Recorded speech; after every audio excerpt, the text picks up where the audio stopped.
హరీష్ రావు ఎక్కడ ఎప్పుడు ఎలాంటి హడావిడి చేస్తారో ఎవరికి తెలియని సర్ప్రైజ్ చేస్తుంటాడు.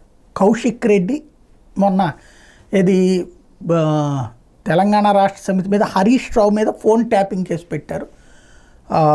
కాంగ్రెస్ సంబంధించినటువంటి ఒక నాయకుడు ఎప్పుడో బీఆర్ఎస్ అధికారంలో ఉన్నప్పుడు తన ఫోన్ని ట్యాప్ చేశారు.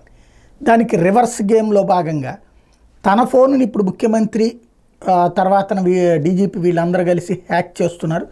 దాని మీద విచారించాలంటూ కౌశిక్ రెడ్డి వచ్చి పోలీస్ కేసు పెట్టారు. అంటే ఇప్పుడు హరీష్ రావు మీద కేసు పెట్టినప్పుడు కంప్లైంట్ ఇస్తే కేసు పెడతామని అప్పుడు పోలీసులు చెప్పారు, ప్రభుత్వం చెప్పింది, తర్వాత విచారణలో తేలుస్తామని. కాబట్టి ఇప్పుడు నేను కూడా కంప్లైంట్ ఇచ్చాను కదా విచారించండి అంటూ కౌశిక్ రెడ్డి అయితే ఆయన ఏసీపీని టైం అడగడం, మధ్యాహ్నం 3ంటికి రమ్మంటాం, ఆ టైంకి సిఐ కంప్లైంట్ తీసుకోకుండా పోతూ ఉంటే తనని అడ్డుకుంటూ హడావిడి చేయడం. ఆ తర్వాత సిఐ కంప్లైంట్ అయితే తీసుకున్నారు. ఆ తర్వాత తన మీదనే కంప్లైంట్ పెట్టారు, తన మీదనే కేసు పెట్టారు కౌశిక్ రెడ్డి మీద. కౌశిక్ రెడ్డిని అరెస్ట్ చేస్తారు అని పోలీసులు అక్కడికి చేరారు అన్నటువంటి సందర్భంలో తన కోసం హడావిడి చేసినటువంటి కౌశిక్ రెడ్డి కోసం హరీష్ రావు రంగంలోకి దిగారు. వాళ్ళ ఇంటి దగ్గరికి వెళ్ళారు, హరీష్ రావుని అరెస్ట్ చేశారు.